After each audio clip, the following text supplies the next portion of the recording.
Okay, I am live. This is Christianity in Fullness. I am CV. This is yet another edition of my live stream number 13. It is Tuesday, October 21st. Again, my name is CV. This is Christianity in Fullness. The purpose of this live stream is to have a real time conversation. I prefer audio or video dialogues, but if we want to start with a comments based conversation, we can do that. I'm going to be on video, but you're welcome to um, leave a comment in the comment section about Christian belief, Catholic Christian belief. Why are you not Catholic Christian? That's the question for this live stream. Why are you not Catholic Christian? So I would like an answer. Like to know why. Jesus Christ founded one holy Catholic and Apostolic Church. It's existed for 2,000 years. It's both a visible and invisible church. We see the references to the church being established in Scripture. We see this in the New Testament, and then extends out to the history of the church, beginning with the early Christians, the successors to the apostles, and their successors and their successors, and what's called through apostolic succession. And now, 2,000 years later, we still have this same church, the new Israel, the new church of that Jesus founded, Jesus fulfilling through his death and resurrection are the means for our salvation, to enter into a new and eternal covenantal relationship with Jesus Christ. And that's been the purpose all along. And having a relationship with God is to be in a covenant relationship with God, eternal and covenant relationship. But if you're not Catholic, I'd like to know why. Why are you not Catholic? Hello there. Atheists don't think. Still my favorite username now. I'm going to award you username of the month, one, of Atheists Don't Think. For those other viewers I see joining, for you watching in the background, welcome to the channel. Again, this is Christianity in Fullness. I'm CV. Purpose of the live stream is to discuss why, if you're a non-Catholic, why are you not Catholic Christian? If you are Catholic Christian, you would like to discuss a topic about Christian theology, or about the church, ecclesiology, just your faith experiences, or want to ask questions to go a bit deeper in understanding our 2,000-year-old church, let's talk about it. Well, good. I'm glad you accept the award, Juan. As I should come up with something here, a little picture or something, or yeah, send you a picture, an award, a trophy. Best username of the month. Well, actually, I'm getting a bit more settled here, Juan. But if you want to join on, audio again here, just give me a moment, though. I want to kind of get a couple of things in order. But oh, okay, Heidegger's phrase: "Science doesn't think." Okay, I got it. That's good. For other people popping in on the stream, thanks for joining. This is Christianity in Fullness live stream. Title is "Why Are You Not Catholic Christian?" Why are you not within the church that Jesus Christ founded 2,000 years ago? The one holy Catholic and Apostolic Church. That's what I want to know. So if you're Protestant, you're not Catholic, why not? If you're from another belief system, some other background, spiritual, not religious, if you're atheist or agnostic, you're skeptical, you've been struggling in your faith journey, we can talk about that as well. So I want much of this will be based on what you share with me, and me asking questions, and us exploring together, getting to the root of any challenges you have. And the main goal here is to, well, get to the truth. glad for those of you who have joined. Thanks for watching. If you prefer to just be in the background and watch me make a fool out of myself here on camera, that's okay. Wouldn't be the first time. Again, if you're not quite comfortable with starting an audio or video dialogue with me, you're welcome to leave comments, share with me your reason for not being Catholic, and we can have a conversation from there. I'll be talking while in response to your typing. But if you're feeling bold or want to have a video or audio dialogue, I prefer that. And it's important for me to have good faith dialogue, so we'll make the process as comfortable as possible. Not here to make you feel nervous, anybody who may want to join in on the conversation.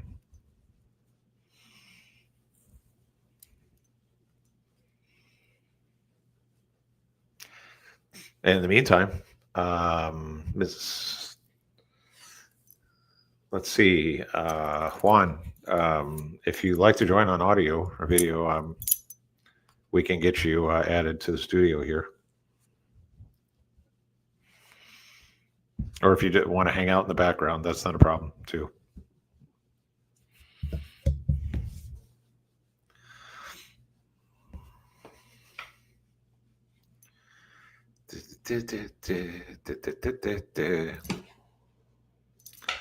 Oh, I almost thought I lost my connection, but it looks good. Okay.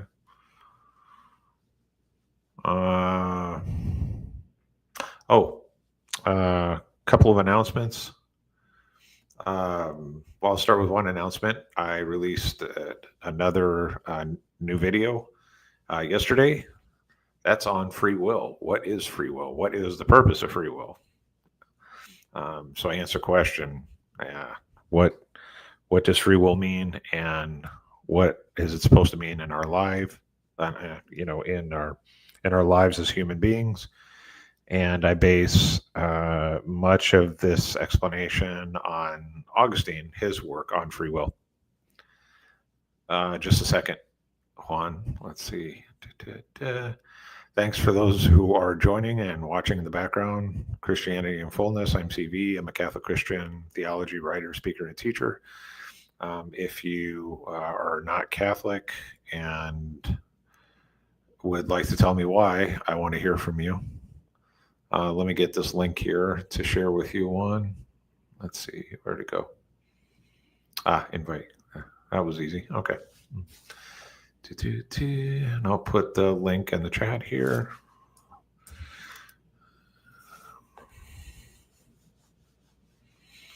There you go.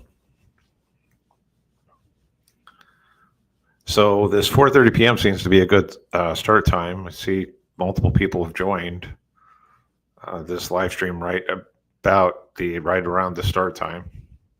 I've started at 3:30. Well, you can watch my past live streams to see me waiting around and talking for about 30 minutes before people show up. So, hey, what's up? Can you hear me? Hello. Hey, sir. How are you? Doing great, thank you. How about you? Yeah, doing all right here. I was thinking, it's funny, you're fluent in English, and I still sometimes think that when I have a conversation with somebody outside the United States, and even if the person is fluent in English, still I'm generally conscientious about like how quickly I'm speaking or if I'm, just like in any language, like if you're speaking in Spanish and you speak fast, and somebody may be fluent in Spanish as a second language, but they're not used to hearing Spanish at a fast rate. So then maybe you need to slow it down. And I hear, your English clearly, you're an intelligent guy. But then I still have this, I still wonder sometimes in the back of my head, like when I think, okay, when I'm speaking, am I maybe speaking too quickly or using any kind of unfamiliar English or whatnot, if that makes sense. Yeah, no, it totally makes sense. I sometimes also struggle with that, but in the opposite, as in I obviously I think better in Spanish, right? Yeah. And I no longer have that issue of having to translate my thoughts before I speak. It's like English is already second nature, but there are terms in Spanish that I don't know in English, and there are, but not terms, but concepts. It's like there are concepts in Spanish that I don't know in English. I don't know how to find a word that could make justice to the concept. And it also happens uh, that I know a concept in English, but I struggle to find which would be the term to properly implement the concept in Spanish. Yeah, And I got you. I work with, um, how would you say that? It's a type of customer service that is mostly focused on policy guidelines in different platforms, right? Yeah. And in my job, since not so many people is in this side of that aisle, I do struggle speaking with them when I need to explain them the issues they're facing because I manage a technical language that it's not something that I use on my everyday life, and they are native English speakers, but they don't have the knowledge that I've acquired. I understand. A- And it's like you get to slow your pace. I don't think that's bad. I think that's actually a really good thing, and that also sorry It's you're okay. you're a professor, so that's something that you need to be able to master, to give it a Right. term, right? Because I today I was watching today a stream, a live stream, Hmm. where a philosophy professor that I really enjoy his way of teaching was having a conversation with a really militant atheist, Oh, fun. and people on the comments were like, someone mentioned something like, I think that he is the best Christian apologist in Spanish YouTube, in Hispanic YouTube, but he doesn't uh, claim the title of apologist, right? Hmm. But I do recognize him as maybe the best philosopher in Hispanic YouTube, because this is something that other person mentioned, because he's able to take a really subtle and nuanced concept, a really elevated concept, and reduce its language without, I will say, bastardizing the concept, without making it vulgar, without having to resort to examples that denaturalize the concept. You know what I mean? Yeah. It's Yeah, like that's some. exactly. Yeah, go ahead. Go ahead. Oh, no, go ahead. No, no, finish your thought. No, that's something that for me it differentiates the good philosophers and the good professors from the bad ones. Like, how easy can you make a concept to be understood without resorting to examples that make the concept any other thing? It's like, for me, that's a differentiator.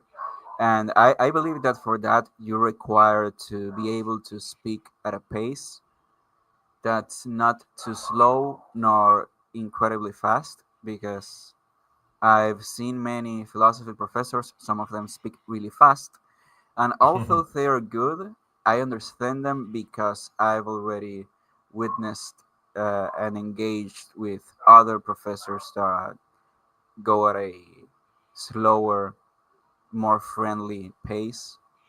So since you're a professor, that's something that you need to do very well, right?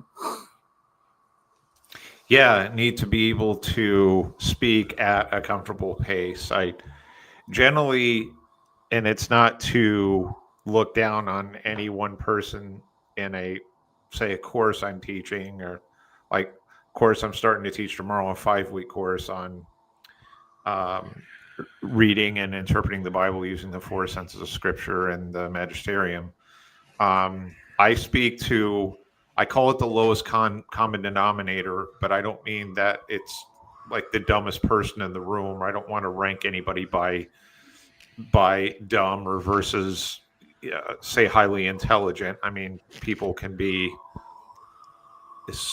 each person can have varying can have certain strengths in their intelligence, right, versus other people, Yeah. and that includes even a subject like the Bible, or studying scripture or theology, or but I don't in my I always strive to be as plain English as possible in my speaking. And so I learned, and I've been a writer for a good part of my life in many different types of writing.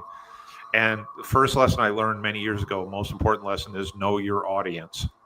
Yeah. So speak for the audience. And so if I have a range of people like in the course tomorrow, there may be some people who have been uh, deeply studying the Bible for some time, and maybe already familiar with some of the topics I bring up tomorrow, and some people who know absolutely nothing or are in between.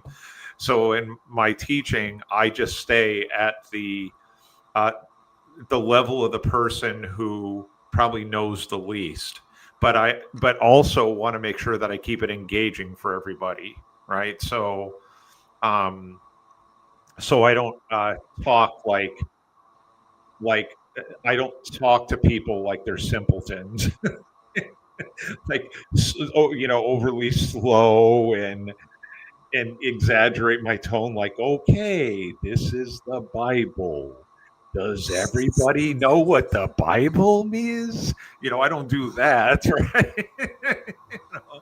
So I try to keep it at a comfortable pace. But again, I refer to it as like least common denominator, like the people probably who are the least knowledgeable.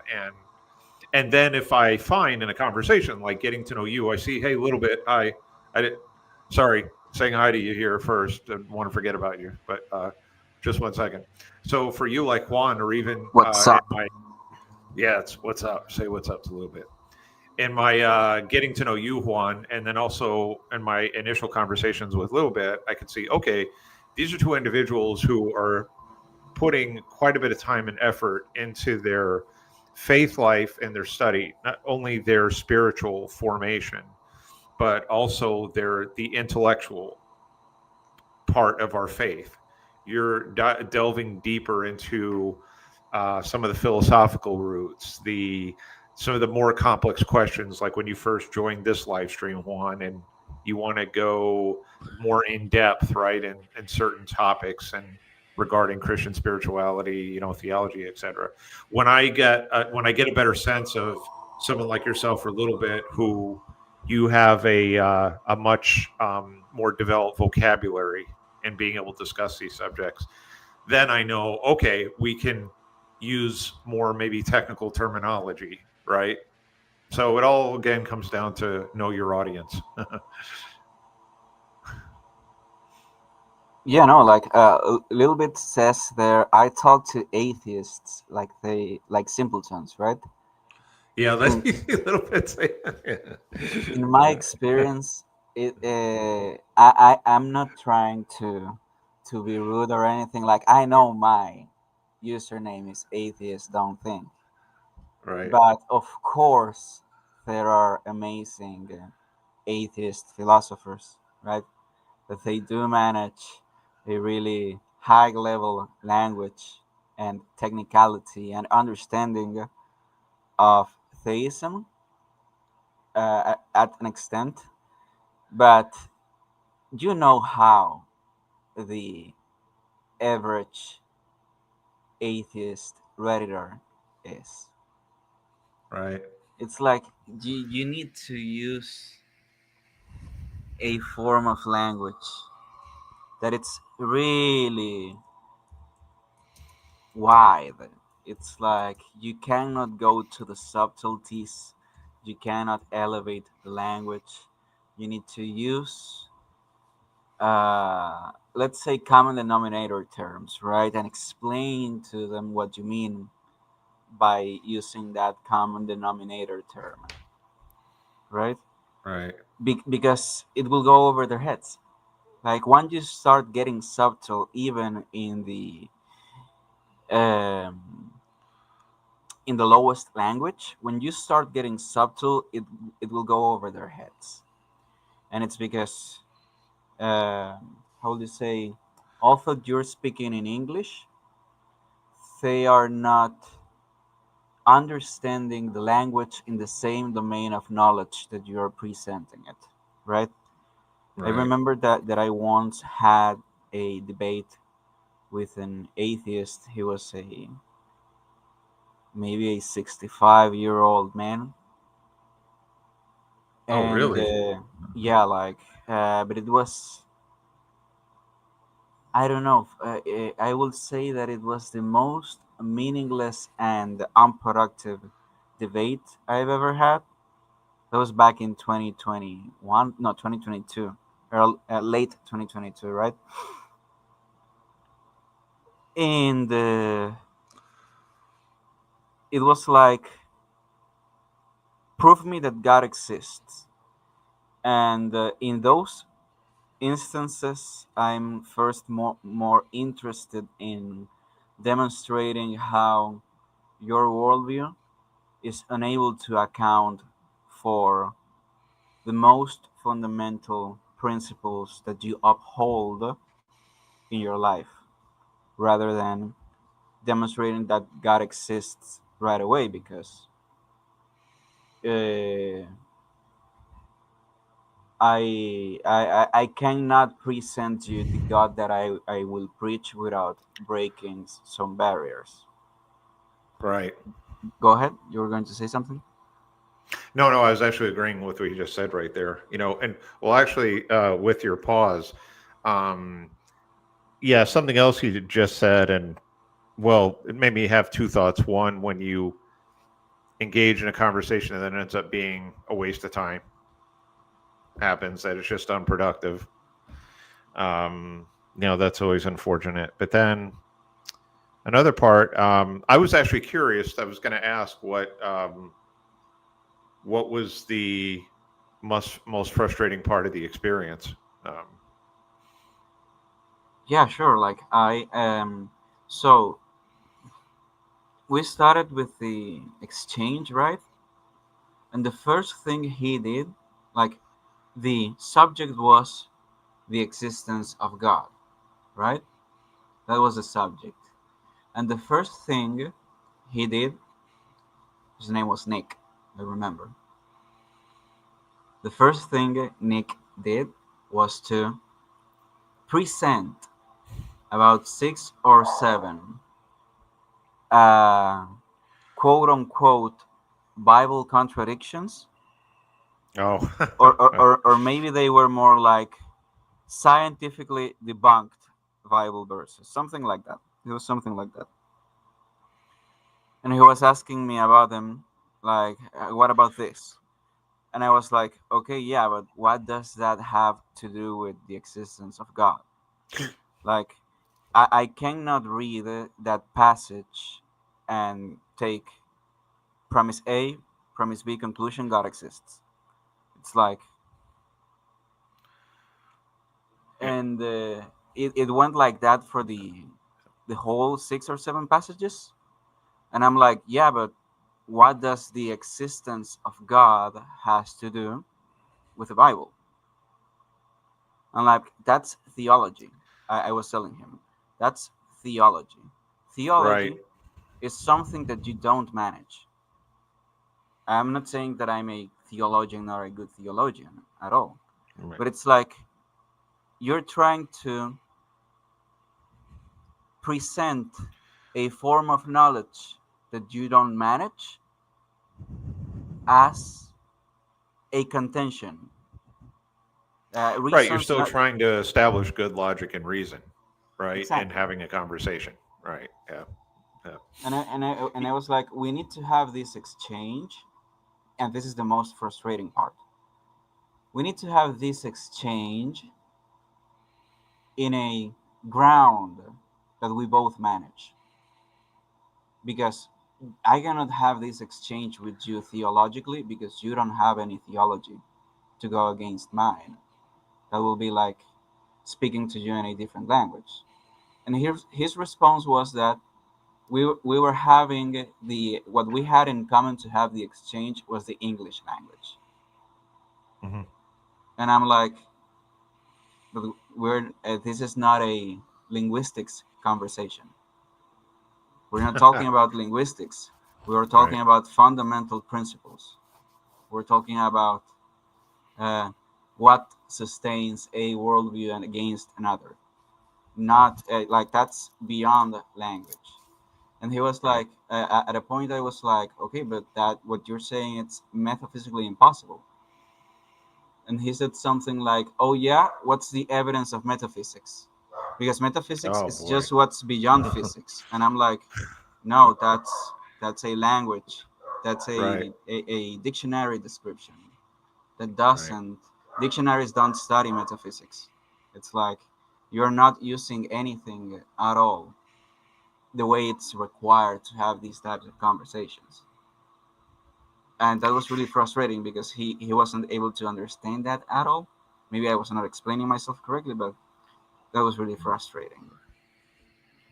Yeah, I can see why. That's yeah. Well, and you you know you've what I heard here is a couple of say additional points, right? And this your experience it's really similar to I think many experiences other Christians have with atheists and engaging with atheists.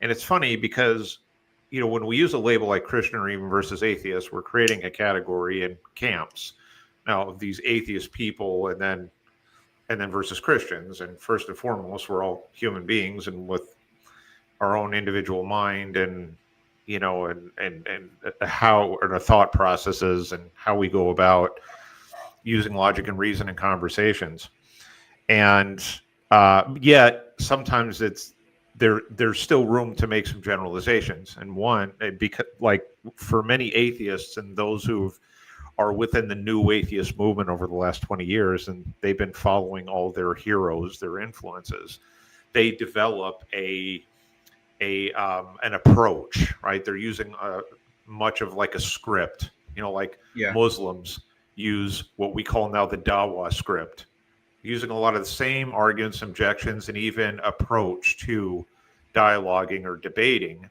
And what many atheists do, I see this with Protestants too, because Protestants often argue like atheists, but atheists will do what's becoming an increasingly popular expression, a gish gallop, where they'll bring up several points at one point in time, sometimes all unrelated, but they'll try to like strategies to win or try to overtake the other person, in an opponent kind of style kind of situation. Or they do like what you just even described, like a red herring kind of fallacy, where they're going into something like of theology where you're trying to get into just more of a philosophical conversation first. Let's start with God, right? The existence of God. We don't even have to get into the Bible yet. Let's just get the existence of God. Then you have that problem. And then finally, and I want to get to a couple of comments a little bit it's making here because he's got a couple of interesting points here as well. If you have a chance, I have a short video series on the channel. It goes back now almost 5 years.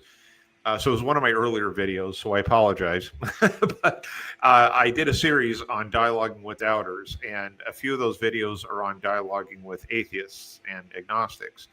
And I mentioned in that series, and I think it still holds true to this day, there are three general, I would say, approaches that atheists take in when engaging Christians, and they tend to jump between these three categories, and that's what can even make the conversation even more frustrating. They'll either go to, which is that doesn't surprise me that that person, that gentleman, started talking about contradictions in the Bible. So he's changing the subject basically, and you're wanting to stay on one subject, and he goes to another, and it tends to um, revolve either around Bible scholarship, science based arguments for belief, or moral based arguments. And I'm talking now from a lot of my experience. I've engaged with atheists who jump around from one to the other. Like they'll say, like, well, how can an all-loving God allow evil? And then they'll be like, but why is it that in the Gospel of John, okay, this passage isn't in the Gospel of Luke, or Luke says something different from John, or here's the Bible contradiction. Yeah, and by the way, why do some Christians think that the world is 6,000 years old? Right? And Yeah. and you're like, these are three entirely different topics. We have to, if we're going to give them justice, these topics, we need to give proper attention to each of these subjects. And I think in a final point, now I just want to read a couple of Little Bit's comments here. Now in this age of everything is instantaneous, which you get online, the information you get and the debates, and I watch a fair number of debates, throughout the week, and dialogues, conversations, live streams, and you can consume all this information so quickly, and then to me, it's like it's creating a kind of culture, if you will, of people who are becoming really like strongly equipped with a lot of information, but it can also be a lot of bad information. And yet these people think they're now experts, which is, I see as a big problem among a lot of atheists. Then their arrogance just inflates and inflates and inflates. The egos grow and grow and grow. And that's also a big problem of just dealing with atheists, like even to look at Little Bit's comments here. And then I want to flip it back over to you, Juan. Little Bit says here first, I only say that because most atheists online, or even are just lactheists that have the most regurgitated debunk loads here arguments. This is a good point that Little Bit makes about not understanding our argument. And then you mentioned metaphysics, Juan. And Little Bit says here, asking for evidence of metaphysics presupposes metaphysics and intelligibility. Exactly. Right. It does. That's right. When you use the word, you're presupposing it. That's a great point. Cause and effect are metaphysical concepts, and evidence is bound to interpretation of cause and effect. It's interesting. So what are your thoughts on that? Even just that last comment, Juan, or anything else you'd like to share? Yeah, no, the first thing that I'd like to say is that information is not knowledge, right? Right. It's like knowledge is... this is a concept that I really like, is nous and dianoia. Nous and dianoia. Nous as in, because this is how I understood it. Knowledge is a relationship we have with reality, that it's product of two processes. Right. Nous, the sensible attainment of the essence of something, of the object of study, right? You are able to grasp on the essence of the abstract reality of an object of study. For instance, a cup of water, right? You're able to grasp its essence. And dianoia is when you're able to classify that information, that abstraction that your mind just was able to grasp. You're able to, let's say, archive it in your mind, and it's accessible for you. You're able to distinguish between a cup of coffee and a glass of water. You're able Right. to, like, that's what makes you know things.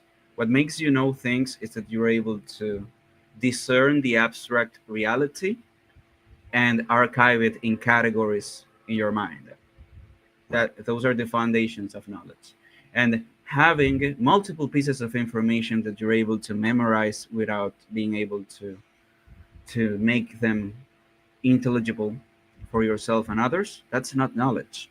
Like that's just you being an that's like saying that your phone has knowledge because it has a bunch of information. Like it doesn't have knowledge. Right. Right. And on that comment from Lilbit, asking for evidence of metaphysics presupposes metaphysics and intelligibility. That's exactly like whenever you're asked, when if this brings me to the impossibility of the scientific method to validate itself, right? Because if I were to ask those types of atheists what's their scientific evidence for the existence of evidence, it's like you're presupposing evidence itself, and evidence itself requires uh, fundamental principles that are outside of the method that you're implementing, because that's what I remember someone calling like a piece of data. Like that's a piece of data. Like you have a rock and the rock is there, right? That's just a piece of data. The fact that the rock is there is evidence of nothing. It requires a mind that is able to understand the reality that surrounds the rock to understand what makes that rock there evidence. And that's Right. not something that you can grasp scientifically. Right. That's what we learn in what we understand this within philosophy, and how we gain knowledge and through our reasoning faculties and how we develop our reasoning faculties. In fact, it made me think of not only Thomas Aquinas and some of Thomas Aquinas's work on using reasoning faculties, and that in conjunction with coming to know God, like having uh, reasoning, the ability to reason, although we can have a distorted or corrupt means to reason because of sin. Sin can get in the way, but it also made me think of Saint Bonaventure. We say here in English, and a book he has on the journey into the mind to God, journey of the journey. Oh my geez, I got the book right over here from over me. Journey into the mind of God, and it kind of reminded me part of when you started explaining about how we take in information first from our senses, and Thomas Aquinas also, has has a sort of similar explanation, but of yeah, exactly, how we collect information, how we gather this, and then within the mind, then how we start to process, like develop our intellect and come to know uh, reality, what fits with reality, and and truth, right, and then what comports with reality as we discover truth. So this is all to say, actually, like if you get a chance to read a bit on up on Saint Bonaventure, he has a interesting in his book, and I've had to do quite a bit of work based on this book, papers and so forth. But he even has he kind of uses an analogy of a seraphim, a six-winged seraphim, and each of the two wings representing each of the stages that you go through, and this is in your general, like how you come to acquire knowledge and through information you've received and process it through the senses, and then within your deeper intellect, but also how you can work towards uh, becoming more contemplative or divine contemplation, how you can work more, you can increase in your journey. That's why even the title journey is in his book and that particular work, because you're eventually moving up to, in the fields of like theology and philosophy, you're up to this greater state of understanding, like being totally immersive into um, the greater meaning of what the divine represents. And that goes into a bit of more of a deeper subject versus apophatic theology. And we could talk about a bit that if we want to kind of start to nerd out. If I can save that for a few minutes from now, we don't have to dive right into that right now. But I'll go back to my original point, which is I think you would really enjoy Saint Bonaventure in addition to your studies Saint Thomas Aquinas. I've heard of him. I've not read anything on him, but yeah, no, like for me, it's really. I saw your video about free will in Oh, you Saint did? Augustine. Yeah, like Yeah. it was great. It was great. Like uh, it goes to the length of the orderly nature and the disorderly nature, right? And how Right. when your nature is ordered for good, um, you will I will say that you will evidence the same reality that a saint was able to witness, as Yes. in a deeper form of contemplation. And because this is something that I've believed for for a long time, that okay, we won't be able to discern God at any significant level. It's like, let's say that we're only able to understand the most infimous decimal of what God is with our intellect, but that decimal, that infinitesimal that we're able to grasp on God, that is perfectible. It's like, and for me, that's evidenced on the lives of the saints that became doctors of the church. It's like their discernment of what they understood about God in Revelation. It's something that for me it's like a dream. It's for me it's unimaginable that a person today will be able to get a that state of contemplation if they're not secluded in a mountain with other religious people. It's like Yeah. because even the most famous catchphrases from the saints are of a really philosophical and theological depth that it's so deep that I will drown. I will drown with just a catchphrase of Saint Augustine, for example. And yeah, no, like there. So a little bit says. So would you say that dianoia is a faculty of differentiation within our intellect? Oh, yeah, It's great. like, You saw the question. Okay, great. yeah, yeah. Yeah. Okay. It's like for me, we're the only ones that have intellect, right? Mhm. And I don't know how is it said in Spanish, in English. I'm sorry, but Saint Thomas Aquinas used to say that there are some vices on the reason, on your rationality, that hinder you from being able to understand things, even if you have a good faith to understand those things. Right. Right. In Spanish, it's called a tara mental. That's like having a moth in your mind. A moth in your Yes. mind Right. will be Right. the literal translation. Right. Something that's eating the light of your mind. That it's not your fault if you have a good will. It's just that there are some things that some people will never be able to understand, and that's because of a mental hindrance they have.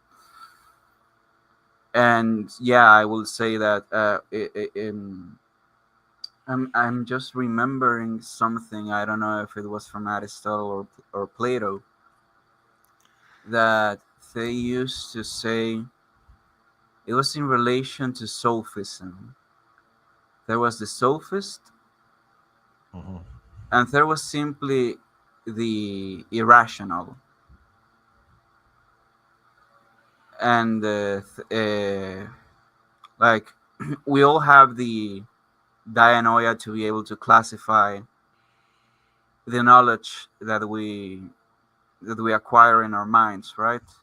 But there are some people, such as sophists, and the irrational and the idiot in the sense of the one that only worries about what happens to himself and not about what happens around him, Yeah.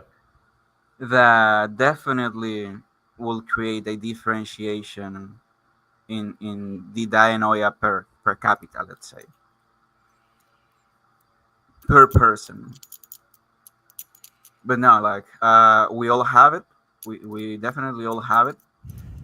Some have it in a way that allow them to understand more than we do, and others have it at a really basic level. Like there's a comedian that says, like maybe your destiny, like the most achievement you will have is being able to write 2,000 words in Word. It's like Yeah. maybe that's your overachievement, and there's nothing Yeah. bad about it. It's just that you should stay on your level, because everything Right. else outside of that level will make you feel bad. Right. There are people like that. There are people that are just simply geniuses, Right. and that's what differentiates our intellect from. Well, we are the only creature with intellect other than the angels, right? I cannot imagine how an Right. angel understands things. It's just Yeah. it's That's, another landscape of that reality of knowledge. yeah. Well, that'd be a whole other conversation, like wild speculation about, yeah, when we talk about angels. Yeah. Thanks very much for that insight, Juan. Makes me have a couple of thoughts and a little bit. If you want to respond to what Juan just explained, feel free to type in your comments. So two things.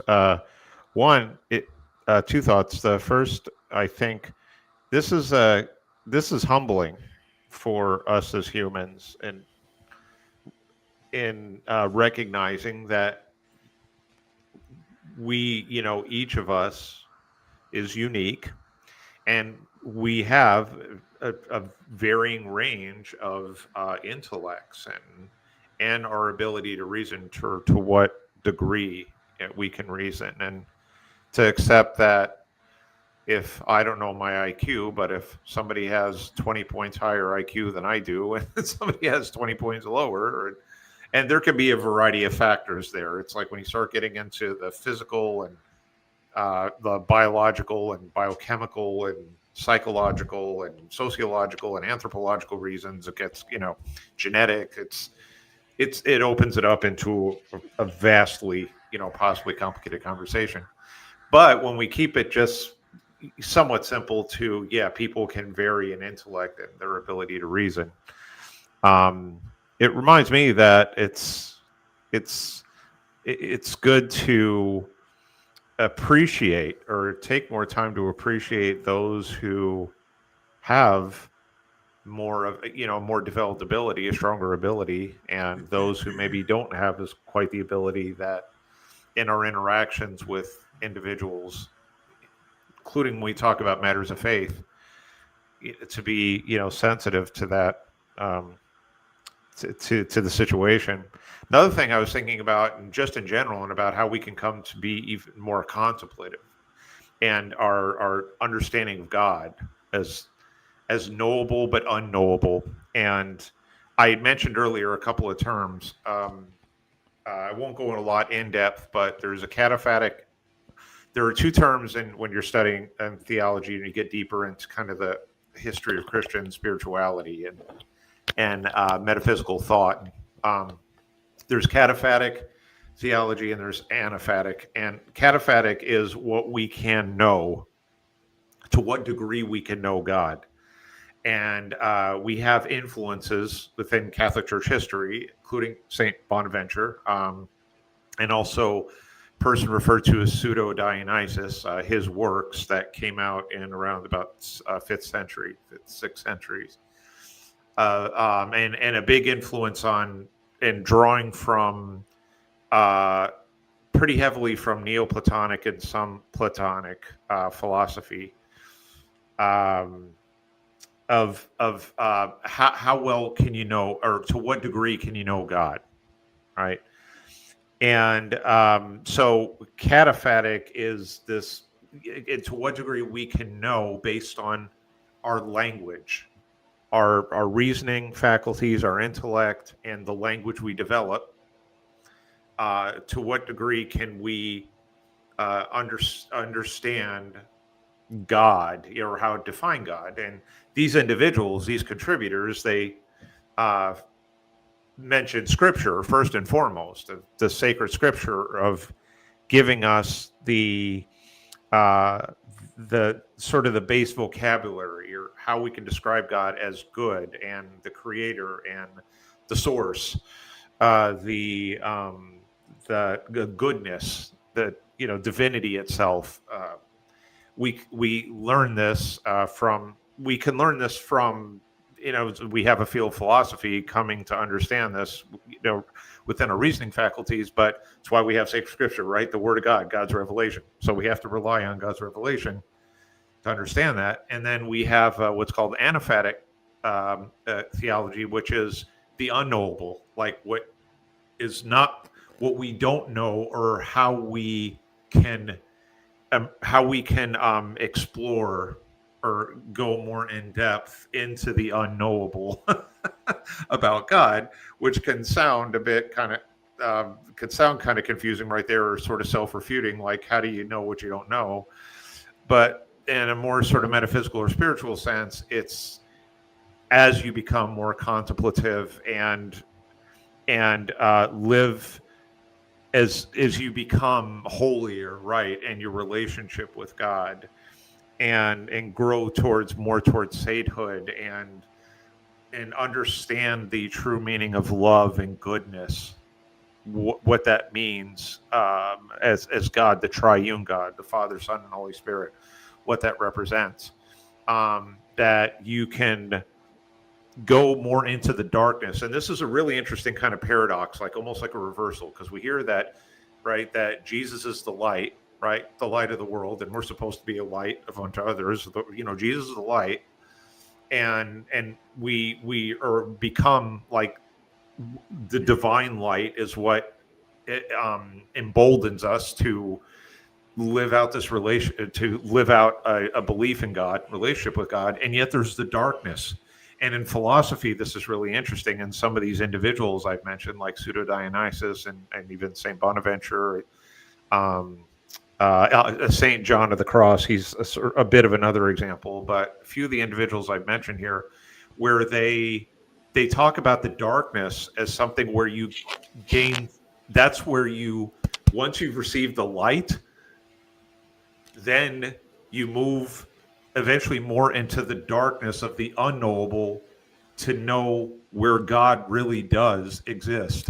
And that's not a darkness of like a evil or something negative, but it is also called negative theology, funny enough, because it's going into the realm of right, what is that God is still beyond a lot of the definitions we assign. We can't call him goodness and existence and essence, and he is, the verb to be. He is to be. I am, like the name Yahweh. I am. He's that, and yet he's obviously still far transcendent upon what we can possibly know, and that's all within the darkness. Let me stop there, because is that for both of you? Is that are you both following so far, as far as what I'm talking about? Yeah, no, I'm not going to take the liberty of saying that I understood. Oh, sure, it's okay. It's pretty deep. It But but is. but, Yeah, but I think yeah, I did. yeah, I think I did yeah. because what you said has the prefixes of kata and ana. It's just like Yep, catabolics yep. and anabolics, That's right. the You got it. positive and the negative, right? Right. And yeah, You no, got it. like what we are able to discern thanks to the revelation, and what we won't be able to discern because it has not been revealed. It's kind of like that, like because taking into account what you said, it's like how would us and the early church would have been able to discern the triune nature of God if it wasn't for the revelation? Like that's not something that one can discern by themselves. That requires divine revelation. Right. Right. That we need God. We need the Word of God. Right. The that's the reality. That is truth in itself. God as Word, and how we first come to know God. Yeah, a little bit here says the darkness is sort of like the unknown imperceptibilities. Yes. Yeah, right. What we can't initially perceive, but also what we must, um, how we must still in our spiritual walk remove blinders, unconscious or even conscious blinders, in our growing in our holiness and our love and our relationship with God. Um, and and that's one of the fascinations about when we say the mystery of faith, because that can sound like the mystery of faith, like it's a an excuse, right, to for not being able to explain the divine, or that, see, if it's just a mystery, then an atheist can take that as, will misinterpret the word as something, then, oh, then it must be false, or you're just making up a fairy tale kind of situation. But when we're talking in the sense of metaphysics, what you can know and how you have to learn in your faith life, right? How you learn to strip away your ego and your self-centeredness, and what you think you know. And yes, we get this through divine revelation. We can gain knowledge and of God, but how easy it is to then think, um, that we understand, like we then become more, we can still have a problem of ego, of of still having some spiritual blinders of what it means to be in the full reality of divine contemplation.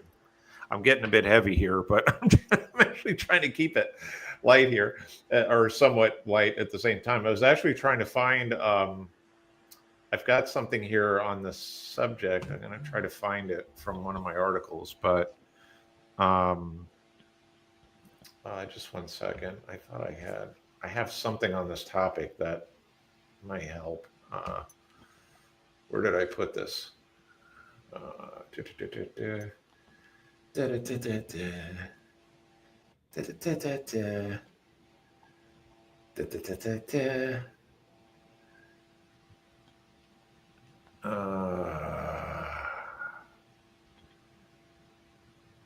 No, that's not the one. It's always when I need to find what I need to find, then I can't. And I know it's going to be here somewhere. Uh, oh, where'd it go? Oh, okay, this is about philosophical influences, but I'm trying to get more into the heart of the. Uh, oh, here, I can actually draw from a couple of comments. This is something I wrote a while back. Um, that um, early on, divine names, that we can. What did I say here? Inherent or philosophically acquired knowledge. Um, that and this is coming from our church, not only church fathers, but contributors to Catholic Church, Catholic Christian, I should say, theology and understanding and how we come to know God. That I mentioned cataphatic theology, and that, yeah, we can use our knowledge to map certain terms from philosophy to theology. I'm looking at some notes here. I have her from a paper I wrote a while back. But then one concern is, and I was talking about this a minute ago about ego, that, and this is what many of the early contributors to the church, this is one of the points they were making, is they were, concerned about people putting knowledge about God in a kind of vacuum and letting ego take over. And in fact, one of the influences says, this is a quote from him: if we only lacked sight and knowledge so as to see, so as to know, unseeing, for this would be really to see and know. So let me say that again. In fact, I'll even put this, I'll copy and paste it. If we only lacked sight and knowledge, think about that, so as to see, so as to know, unseeing, for this, it's unseeing and seeing. For this would really be to see and to know. What's going on here? Oh, okay, here. So here, I'm gonna paste this in our chat here. So there you go. Right. So this is the point of right here. Yeah. And this then goes into exploring the anaphatic, and this is one of the other points I'd even made in this article I wrote. I said that the thrust of the argument is that the more we ascend to what we think we know about God, the more we limit ourselves in what we actually know, thereby missing the true beauty of the unknown. And while philosophical, and while, say, something like light, when we look at light versus darkness, light, philosophically speaking, makes God's attributes known to us. It's the darkness of unknowing is where God is ultimately found, right? So we see God's revelation, what's revealed to us, we receive the light, right? We're taken out of the darkness of our sin and lack of our corruption, and we find this through Jesus Christ, salvation through Jesus Christ, and how we come to know, and then how we grow in our relationship and come to know God. But it's at the darkness of unknowing is where God is ultimately found. So this means that although we can use familiar language, right, and even symbols to understand our relationship with God. Here's another quote I'll take. If knowledge is of which is and limited to the realm of the existent, then whatever transcends being must also transcend knowledge. I'm going to put this quote in here too. Just one second. Whatever transcends being must also transcend knowledge. Right here. I'm going to put it up on the quotes. Right here. That makes perfect sense. Yeah.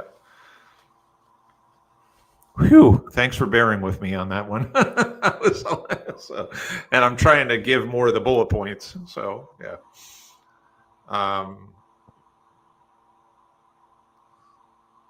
A little bit makes a comment here. This is interesting. The East say that the three stages of theosis that we enter through the darkness of unknown and perception of God's life. Purgation, theoria, theosis,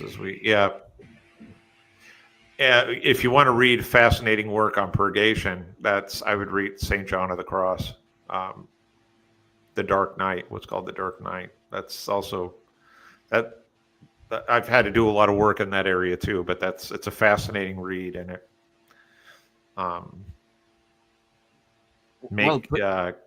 go ahead. Sorry. No, you go ahead. Interrupt you. Oh, I was just going to say that if you want to, at some point in your faith journey, and grow and contemplate, work towards becoming even more contemplative and and what that means, purgation, as Saint John of the Cross explains in his work, The Dark Knight, and being reaching this in your earthly life. So not purgatory is a purgation of after death, but in your earthly life of reaching this this this fully kind of being full divine contemplation and a purgation that happens to get there. It's really fascinating. So it's deep stuff. No, I mean, like, if I'm honest, I've never heard any of what you're presenting here, but but I do see how there's like a net, right? Like there are multiple, I would say, concentric circles. It's like a concentric circle. You know, when you throw rocks at a water and the water starts making the concentric circles and they start touching each other. Right. It's like there's something. This is why it's like I'm getting out of words because this is not something that I've thought and communicated a lot about. But if we take into account that in the catechesis you are taught about the gifts of the Holy Spirit, and Oh, yeah. there's the gift of science. Mhm. What I understood when I was being catechized is that the gift of science is pretty much to be able to understand reality the way God intended it to be. For instance, Right. the triangle is a perfect form of a triangle because God made it that way, and the way you understand it is the way God disposed of it to be understood. Like you're able to grasp that 2 plus 2 equals 4 because in the science of God, that's how He enabled us to know it. Right. And it's like I've not heard any of what you have presented, but I've seen hints of it in what I've studied by myself and listened to those who study it profoundly. They don't use those terms nor that language, but you can see the understanding and the knowledge intertwining. It's like they kind of land on the same conclusions. They kind of go in the same direction, and like that's the like a little bit said a couple of comments ago. The speed of thought it's even faster than the speed of light. That remind me of a quote of a philosopher that said that the power of thought is unmeasurable. You cannot measure how powerful thought is, and Right. like look at what you're sharing about. For instance, that you said um, there's the light of God that is revealed, and that which is dark of God is closer to Himself in a Right. way. Right. That's pretty much the let's say the most highest form of the Aristotelic form of contemplation, where you go from what you know to what you don't know. And if that is somehow truth, that is somehow true, you're able to see the gift of science at display there. Like people are able to go from the light to the dark to be closer to God, let's say, because God is truth Himself, That's right. and Yes. everything it's just making a net, a web, intertwining, crashing with each other, going the same direction. Like if that's like if you were like if I were to go back to this 2022, when I was just recently converted from atheism Mhm. to theism, and you presented me this, I will have Aha. become a Christian right away just for that knowledge. Oh, you think so?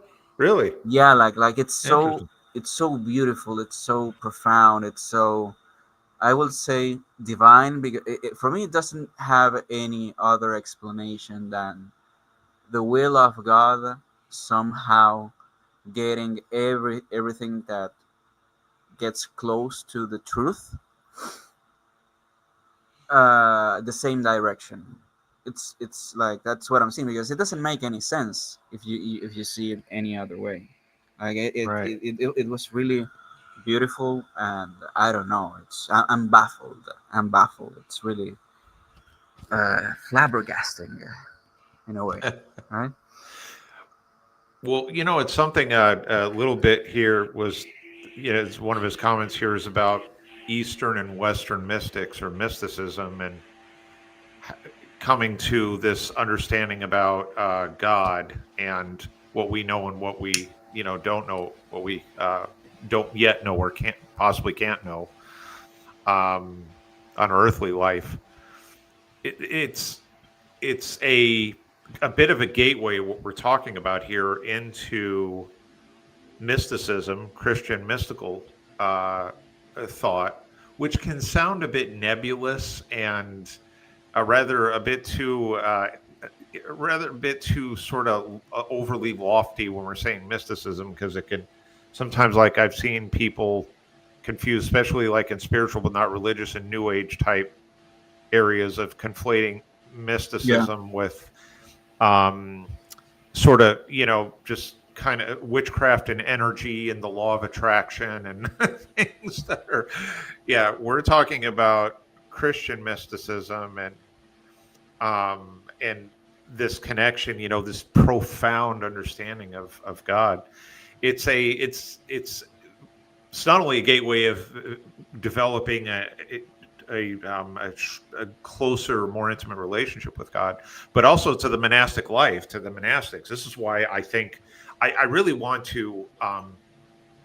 Yeah, I at some point I want to teach something on the monastics, like at a parish or something, or online. Maybe I'll do even a short series on monastics and Christian mysticism and spirituality, because uh, the monastics had such a tremendous influence on the life of the church, living out our spiritual formation, um, our sacramental life, how we participate and grow in the sacraments, how we worship, how we pray,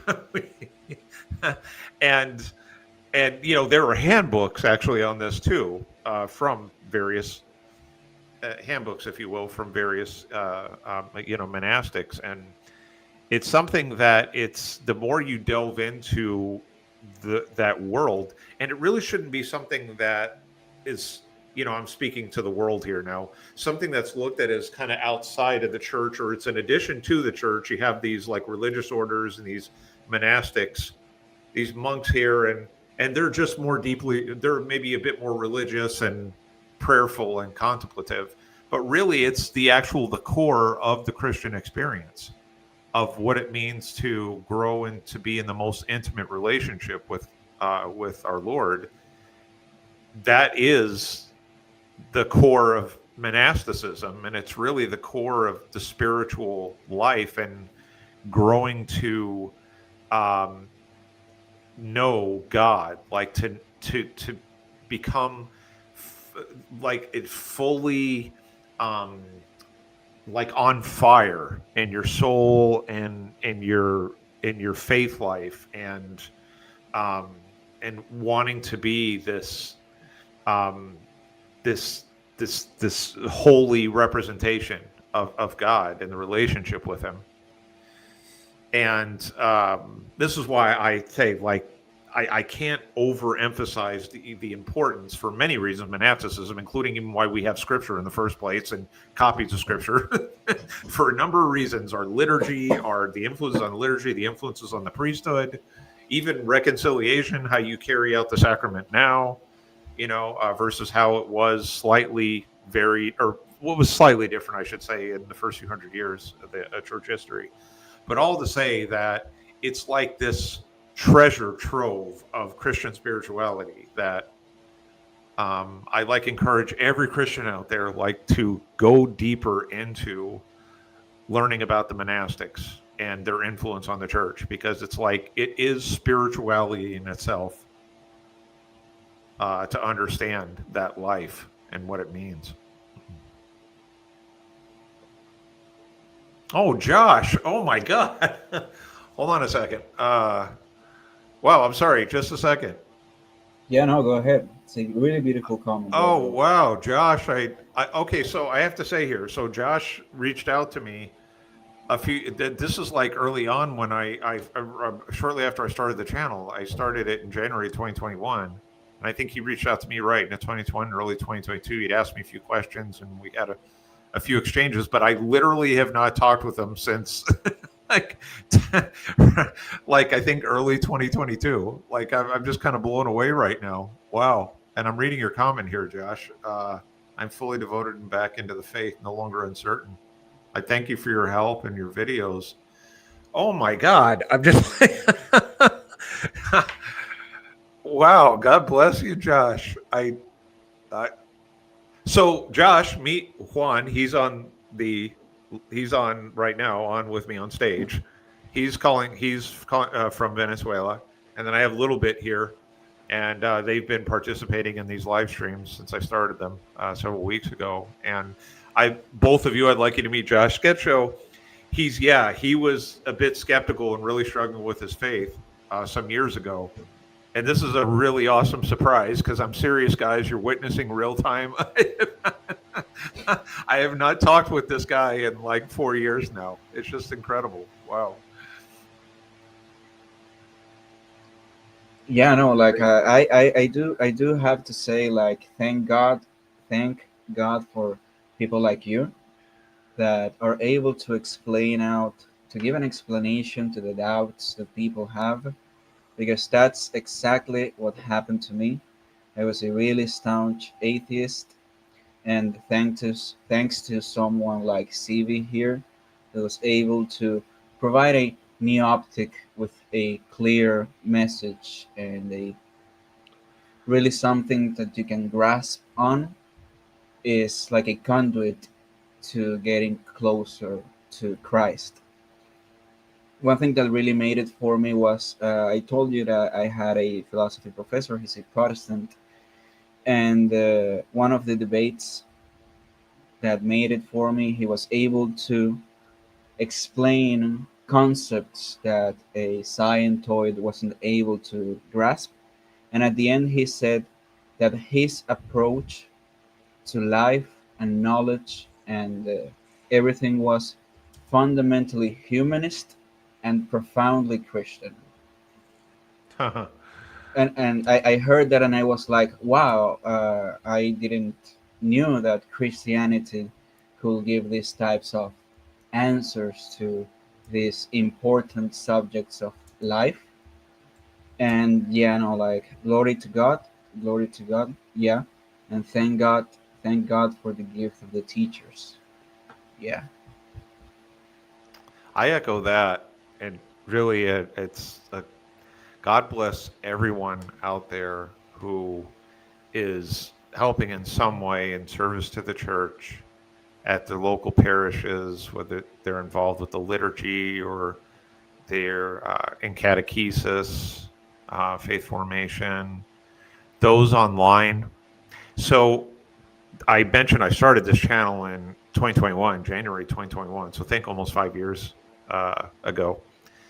And I was praying back then all the time, still do my prayers, that we'd see this surge of Catholic apologists. Now, people who are well catechized and going out and sharing, right, evangelizing and sharing the message, the gospel, and our church, presenting a church to the world. And it's amazing. It just keeps multiplying. Not only people who are going out online and sharing, you know, videos about faith formation and doing apologetics and getting, you know, a bit more into theology also. But also it looks like massive increase in conversion stories. Like they keep popping up on my feeds like almost every day now. Of I was this and now I'm Catholic and that I was Catholic. I was Catholic. It's amazing. And seriously, like so when I started this channel, guys, if you remember Josh, when Josh was, I called it the Reconverted Catholic, and I'm not kidding. I didn't know really any other channels that had the word Catholic in it. There wasn't like a lot of people who had like this and Catholic or what. I was like the Reconverted Catholic, and then so I'm not claiming that I was anything special. I'm just saying that it was rare. Now it's like there are probably in the hundreds now of channels with somebody who's like the cordial Catholic, the Catholic Christian, the Catholic, the Catholic who came home. So, and then on top of it, we have many other, you know, related channels, people, um, uh, uh, either people who are deeper into theology or even ecclesiology. And it's quite an amazing time to see this growth. And so I want to say in return, there's a thank you in return here because um, I really appreciate getting feedback. So thank you very much for that. And it's awesome to hear that this kind of medium and, you know, watching videos and even wondering if you're going to receive the truth, right information, and it's going to help you in your faith life. It's so awesome to hear all the time of the major difference it can make, right? And that just keeps growing. That's what's so fascinating to me right now. Like I knew of like maybe, and I'll stop here. I knew of maybe like a couple of dozen Catholic related channels at the time, like 5 years ago. If that, and I would say maybe even half those were the more popular ones. Like Catholic Answers has been around, EWTN, Trent Horn's been around, Council of Trent for some time. There's Ascension Presents has been around, Jimmy Aiken, Scott Hahn, the St. Paul Center. Some channels that certainly have been around and, you know, been beneficial, but then it's just like rocketed. So anyway. I think you could call that just like the miracle before Christmas. You could call this the miracle after the pandemic. Right? Yeah. The Because post COVID. Yeah. yeah, the post-COVID miracle, Yeah. something like that. Because yeah, no, everything that just went through reminded me of. Uh, I will say this is what called me into the catechesis to receive the confirmation. As I told you once, I really like to think in catchphrases. Like there, Sure. like I just told you, like there are just catchphrases from the saints that they have such a deep meaning that you can think about it and think about it and think about it, and you will find no end to it about the things you can grasp out of it. And one thing that one catchphrase that called me, I would say, into the catechesis was that there is a hole inside of man that he will try to fill with everything without knowing that the only thing that can fill that hole is God. Like there's a hole within you that can only be filled with God. Right. And man, there was just such a an abound emptiness during the pandemic that I can see how many people are converting right after. It's like they found meaning in the content that they crossed with, and then thought maybe I should go and live it.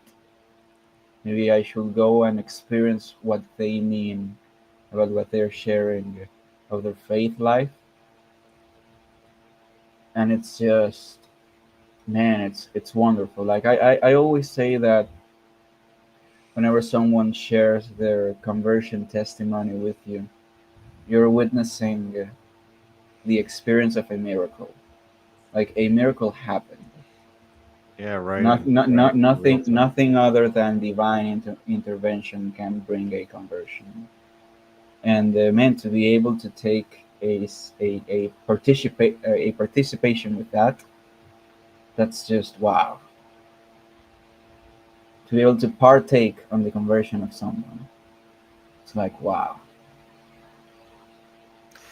Yeah, it makes me think too. I think Juan, yeah, I venture to say you're a bit younger than me because are you late 20s, early 30s, or mid 20s, or about, if I may ask, age wise? Or I'm 30 you're 30. Okay, great, perfect. Okay, this so year, then, oh well, okay, just 30.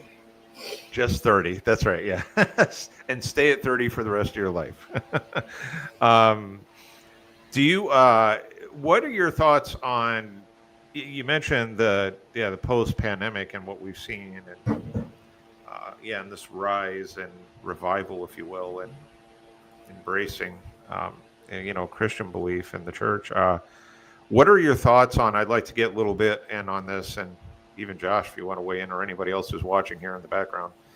What I've heard, the Jordan Peterson phenomenon, which started well before the pandemic, a few years before, but what created, ignited this hunger for truth, right? For having, getting into the deeper meaning of life from a psychological standpoint, but then a spiritual standpoint. And I've often heard of Jordan Peterson referred to as like the gateway to Christianity, including even to the Catholic Church. His wife now is Catholic, interestingly enough. And what are your guys' thoughts on that Jordan Peterson phenomenon? And did it have any effect on any of you in any way?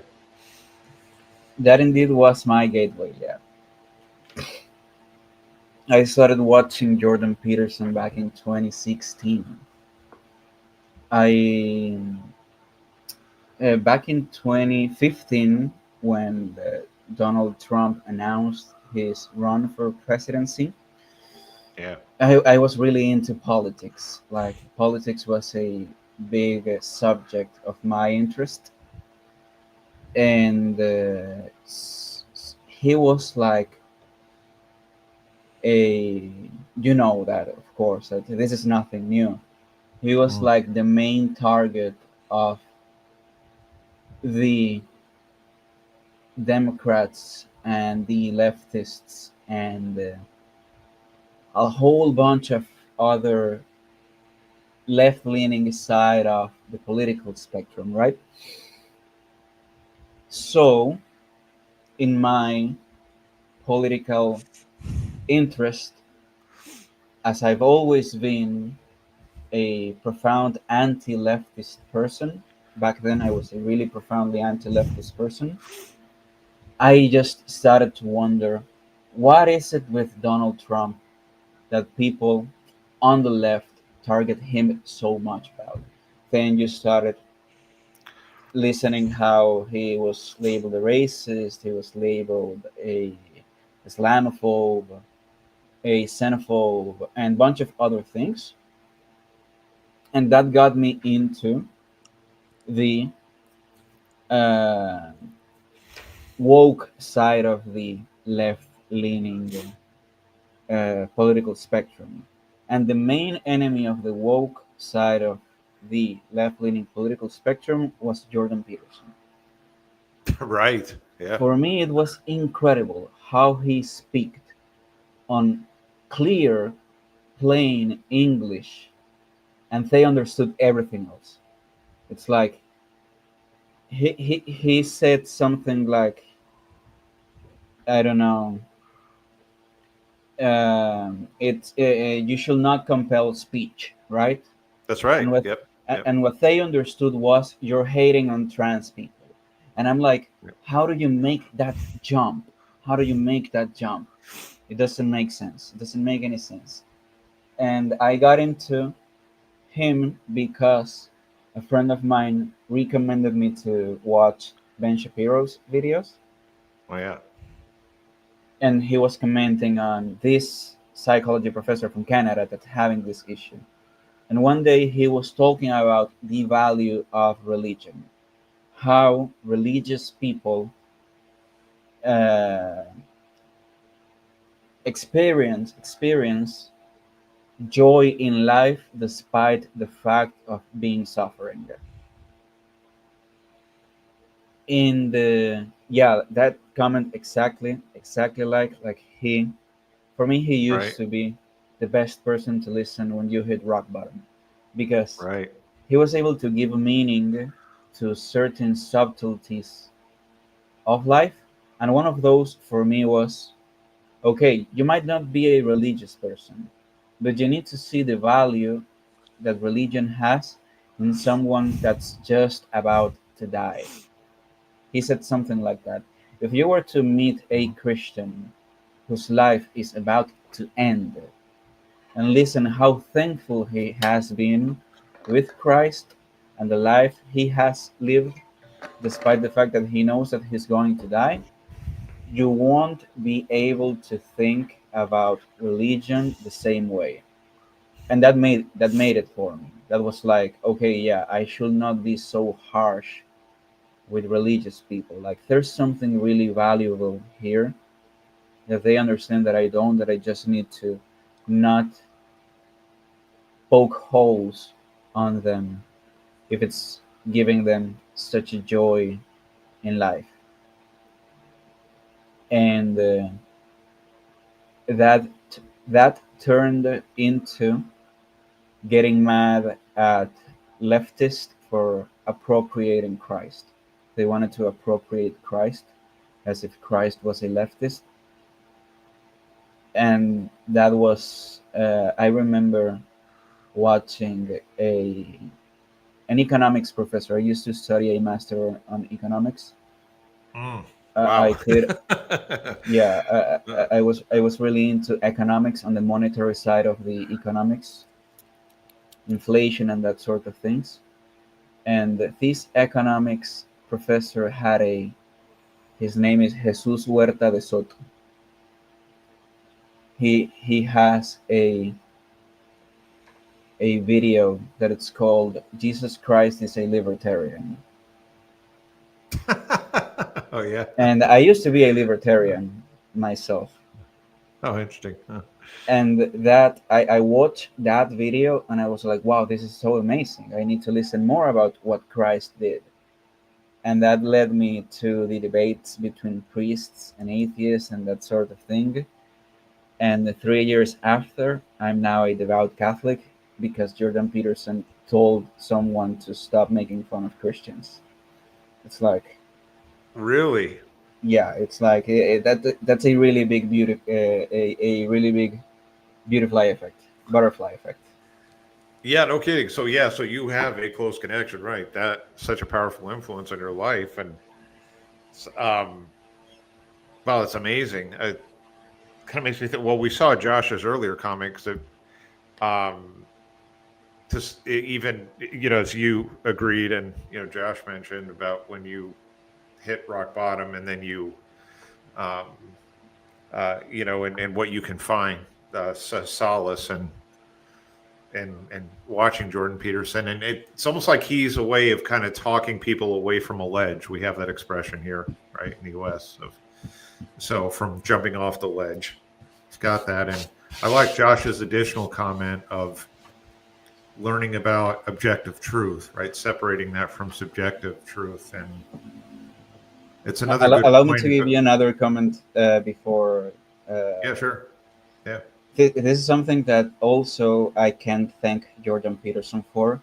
I used to be pro-choice, Oh and wow. Okay. once, this is back in 2017 maybe, and once I heard him say, "You wouldn't tell someone you love to have an abortion." He said that, and I started to question my stance on it. Because what I thought was like, he knows so many things that I want to know, that I should pay attention to what he's saying. And one of his things was, you wouldn't tell someone you love to have an abortion. And that made me start questioning my stance on it. And you just brought it up, I think an even more, profound point here in what you just said, and based on Jordan Peterson's insight, is think about when we have this conversation, and um, I, I actually, not to open this up into a lengthy conversation about abortion.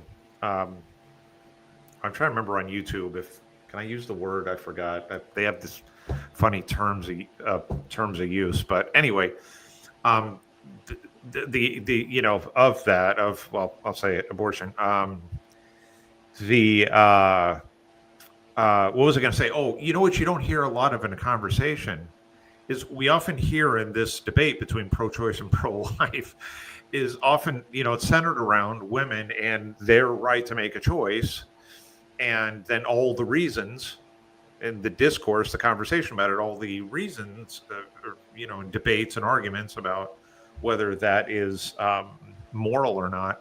But yeah, how many times do we have a conversation about somebody telling, like, if it's the man in the relationship, imposing on the woman, forcing on the woman, you need to get an abortion? Like, how often do we talk about this from other people trying to persuade, someone who's pregnant, like, you need to get an abortion?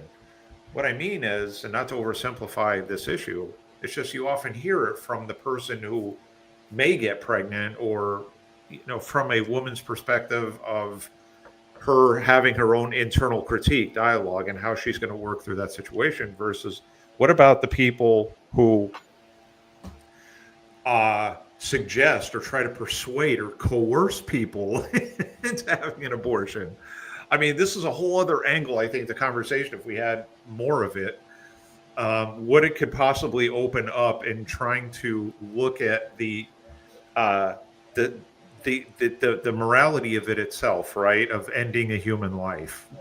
And when somebody tries to push somebody else to end a life, how it changes the nature of the conversation in its own way. Because now it's like, I want you to kill this, versus somebody saying, well, it's my body and I can do what I want with it, versus somebody saying again, well, I want you to end this, this life.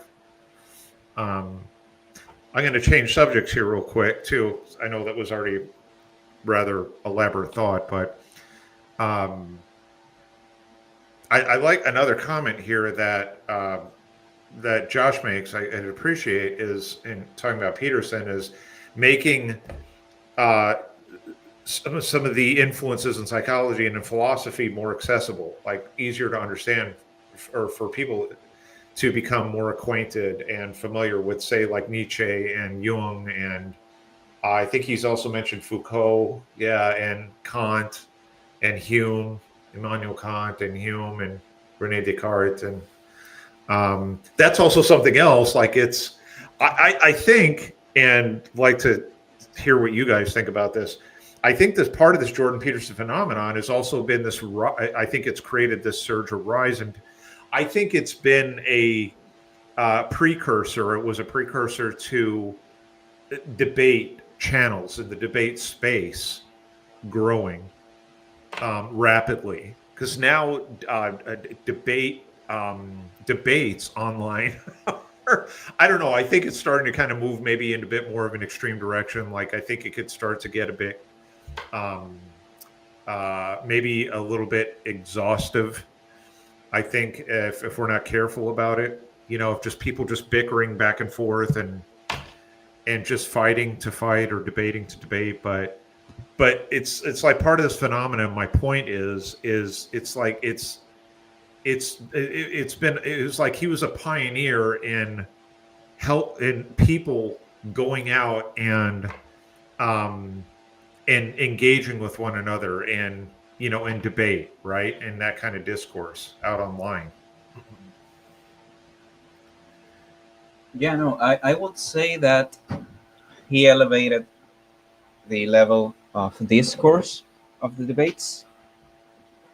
I just want to touch with what Josh said, that he doesn't agree with him on everything. Oh yeah. Yeah, no, like I for me, this is the thing. Like, of course, Jordan Peterson is a genius. He must be an excellent psychologist. He claims and demonstrates to know the most important literature of the, let's say, 500 years that since today. He knows it, he has studied it, he knows about totalitarianism, he knows about the coercion tactics that are used on the people's psyche to have them controlled, and what are the takes of the most important philosophers and psychologists on that subject in order to help you see the strings, let's say, the strings that are pulling you. But the thing is that once you start listening to people that know philosophy and that know, but philosophy like deep philosophy and classical philosophy, medieval philosophy, post council philosophy, uh, not simply what Jordan Peterson's expertise is, that it's like post enlightenment philosophy. Hmm. If you go way back, if you go to the classics, the medievals, the scholastics, and then you see how the Christian theologians and philosophers explain the things, you will have many reasons not to agree with Jordan Peterson on a spiritual level, but that doesn't devalue Jordan Peterson as the intellectual he is.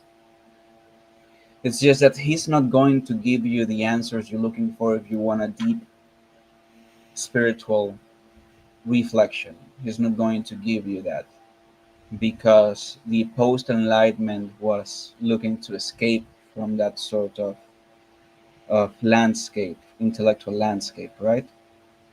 Right. And for me, he raised the level of the discourse in debates, because previously in debates, let's say that you had Ben Shapiro, right? And Ben Shapiro took on an argument and he dismantled the argument with statistics. Hmm. It's like your argument is false because of statistics, Right. but the statistics don't give you the moral compass that's aligned with what's true, right? And there's where Jordan Peterson came with his expertise about the wellness and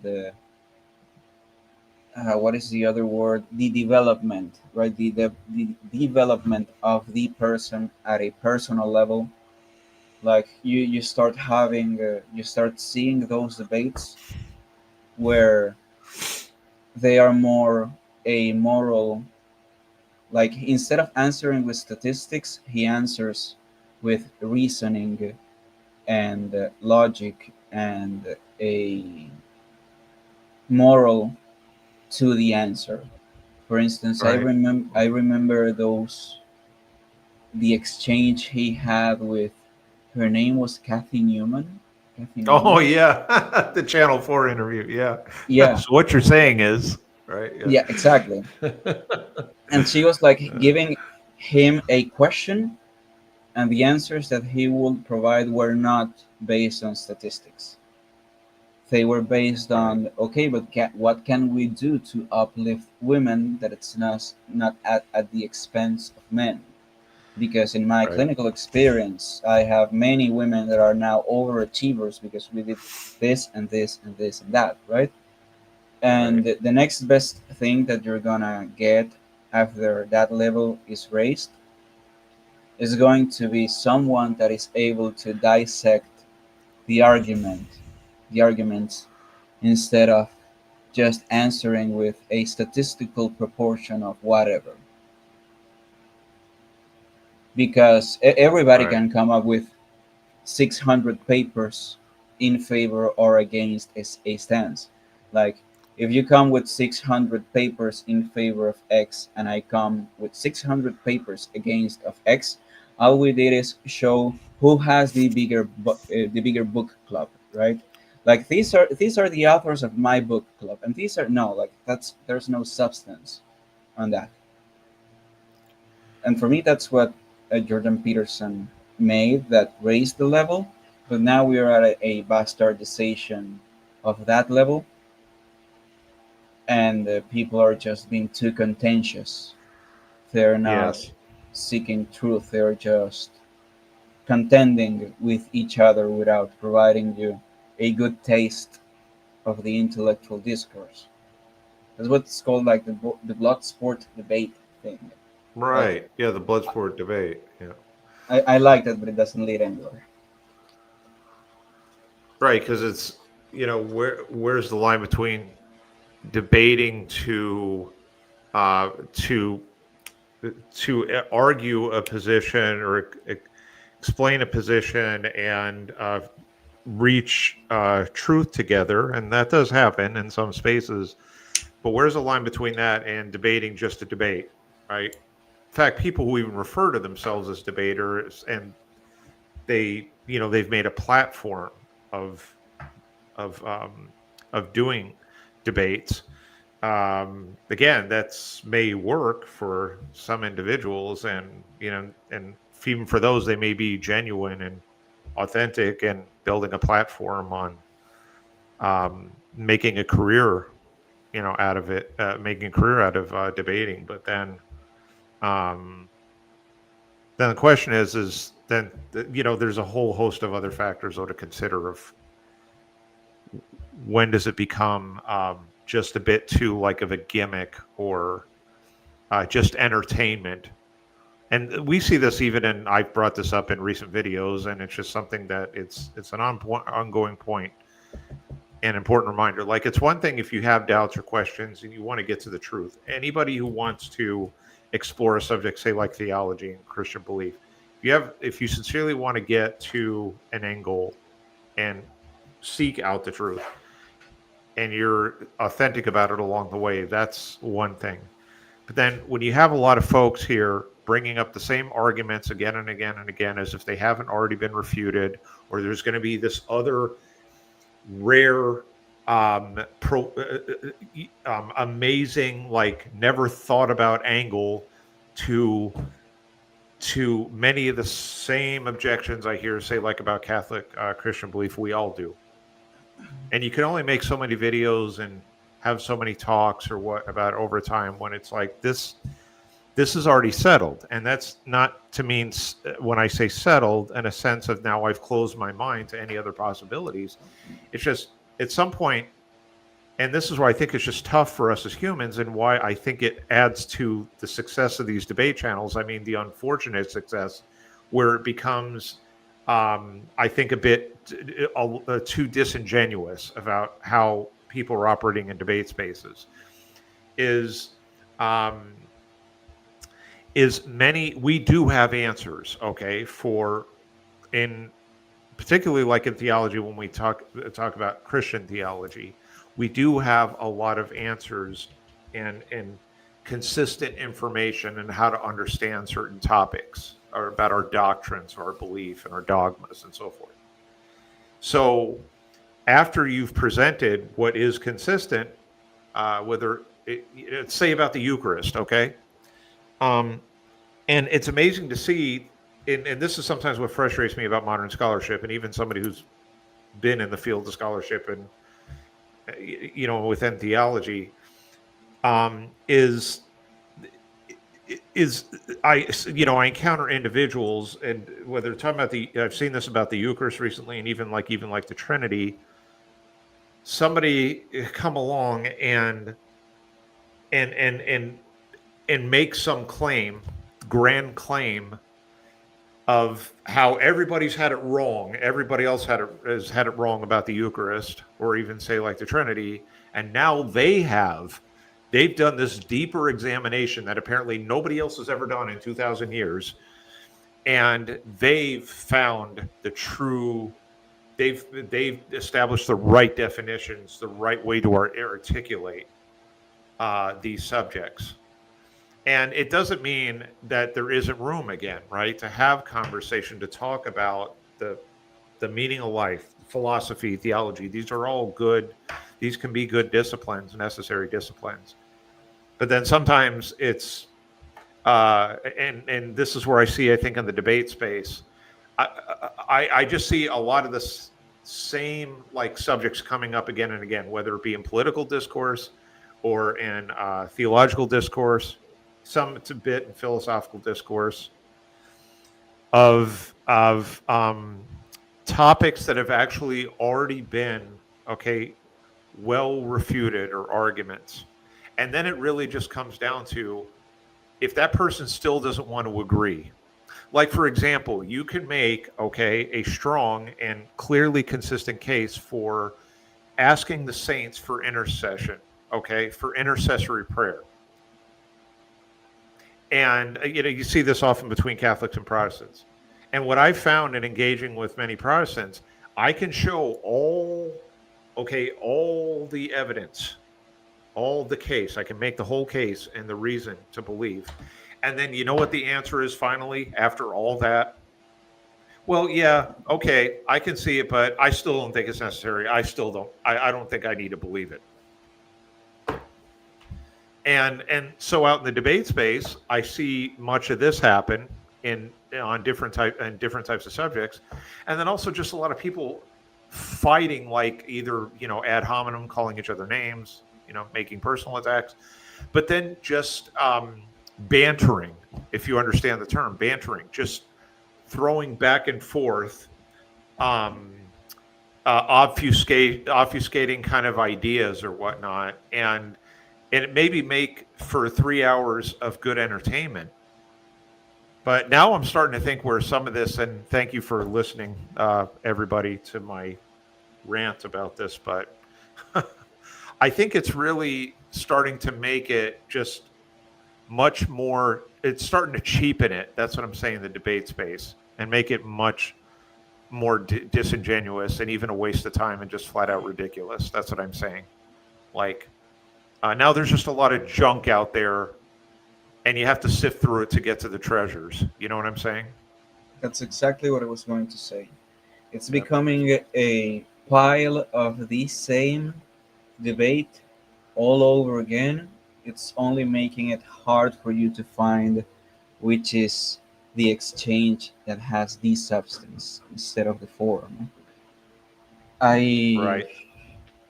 That's something that I want to like highlight, that I'm not a person of forms. Like, you can present the arguments and the debates in any shape of form that you want. The thing is that you give that 10 years, not even 10 years, let's say 3 years, right? And you get the first month, it was that same debate, but with higher level language. It was subtle, it was substantial, it had some form of depth in it, and really sophisticated arguments that are great, right? And then you see that same debate again, and the language is vulgar. It's the same arguments, it's the exact same arguments at the underlying level, but on the surface of the argument it's just vulgar language. And okay, it's okay, like, you have a good logical argument that's wrapped in an ugly uh, paper wrap, that will make people not take into account the good arguments that were given before, that are trying to solve the exact same issue or dilemma, right? Right. That's That's what blood sports became, or always was. I don't know. But taking into account that what I've said of the forms, my former philosophy professor, he's a Methodist. He said a Reformed Methodist, right? He has had, I believe, three debates, three, maybe two, with the man that is recognized as the best Catholic apologist in Latin America, right? This Catholic apologist, he's a doctor in economics. His name is Dante Urbina. Hmm. And he, I, me, Juan, I'm a Catholic, I'm a devout Catholic. The first debate was on the relationships of philosophy and faith in St. Thomas Aquinas. What are the relationships of faith and philosophy in St. Thomas Aquinas? And the other was predestination uh, in St. Thomas Aquinas. Hmm.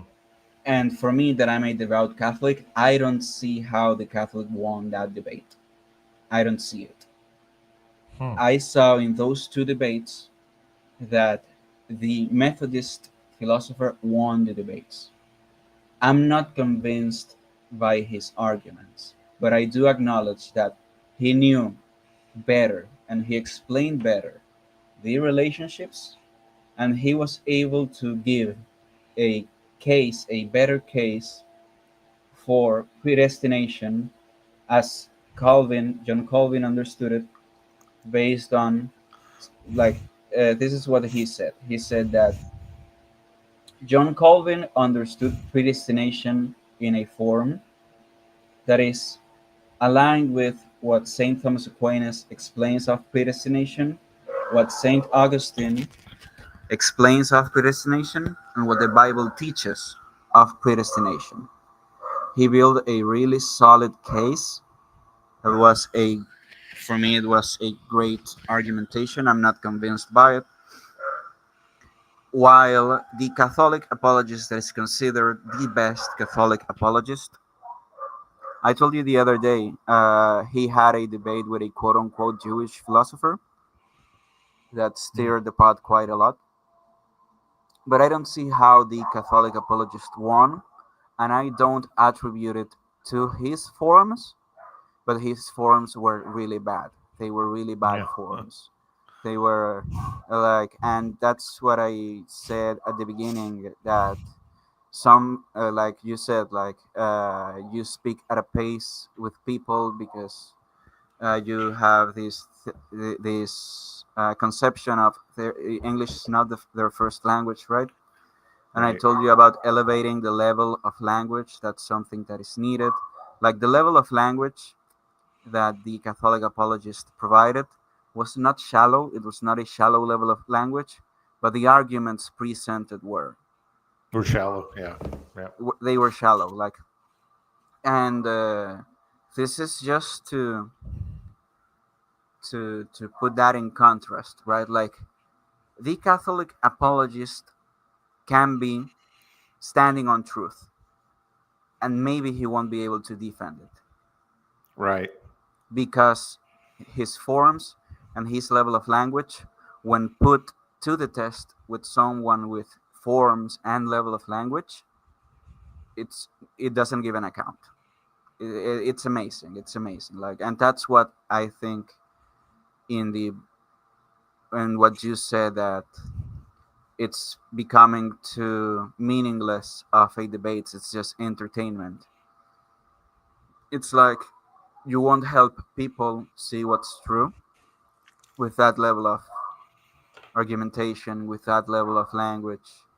You're not trying to present the beauty and the truth and the goodness of your worldview. You're just trying to fight fire with fire, and at the end, that's only ashes. So It's a big pile of ash, and the treasure is somewhere inside that pile. Yeah, I agree. Yeah, just 1 second. Sorry, I apologize to switch gears. I just want to say out to Josh. Josh, thanks very much for joining. I really appreciate you. I'll be back online again at 4:30 p.m. on Thursday if you'd like to join. 4:30 p.m. Pacific time. Um, Great Otherwise, having you, Josh. I'm doing this on Tuesdays and Thursdays actually. Currently at 4:30 p.m. Pacific time. So if you're able to join, Josh, please do, or at least keep in touch. In the meantime, it was really great to see you again. God bless you, and great to see you, Josh. Sorry about that. Wanted to catch Josh before he left, Juan. But yeah, exactly. So we're in agreement here that it's where's the substance, right? You have a lot Yeah. of form and a lot of substance in disguise, right? But it's really form. It's just um, it's ends up being vapid and almost like so we'll say here like if people are having an immature what seems like an immature um, argument debate where they're being rather petulant or childlike with each other, kind of childish or like even like teenagers. We'll say here like high school, like going to school, high school as a teenager, high school drama. We'll say like high school drama. And that's what I see. That's my perception of a lot of debates now online and, and part of our agreement here of what's happening. It's a lot of high school drama. And among men, this is even more surprising to me. And even among men who claim to be masculine, um, they're supposed to be the voice of real manhood and masculinity.